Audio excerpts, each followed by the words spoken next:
அமைச்சர் பொன்முடி மற்றும் அவரது 2 மகன்கள் ஆகியோர் சிறப்பு நீதிமன்றத்தில் ஆஜராக இருக்கின்றனர். கூடுதல் விவரங்களை செய்தியாளர் சுரேஷிடம் கேட்கலாம். சுரேஷ், வணக்கம். இந்த வழக்கின் முழு பின்னணி என்ன சுரேஷ்?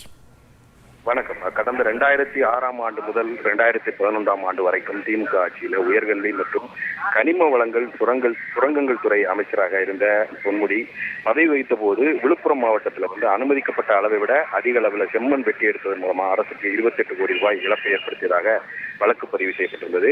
இந்த வழக்கின் அடிப்படையாக அமலாக்கத்துறையினர் பொன்முடி மற்றும் அவருடைய மகன்கள் கௌதம சிகாமணி உள்ளிட்டோரிடம் அமலாக்கத்துறையினர் விசாரணை நடத்தினார்கள்.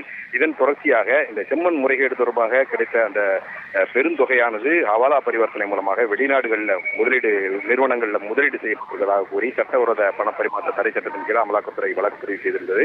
முதலில் இந்த வழக்கானது திமுக முன்னாள் எம்பி கௌதம சிகாமணி உள்ளிட்ட 6 பேருக்கு எதிராக தாக்கல் செய்யப்பட்டிருந்த நிலையில இந்த வழக்குல கூடுதல் குற்றப்பத்திரிகையை அமலாக்கத்துறை தாக்கல் செய்திருந்தது. அந்த கூடுதல் குற்றப்பத்திரிகையில அமைச்சர் பொன்முடி, அவருடைய மற்றொரு மகன் அசோக் சிகாமணி, அவர்கள் நிர்வாக இயக்குநர்களாக இருக்கக்கூடிய மருத்துவமனை மற்றும் நிறுவனங்கள் மீது குற்றம் சாட்டப்பட்டிருந்தது.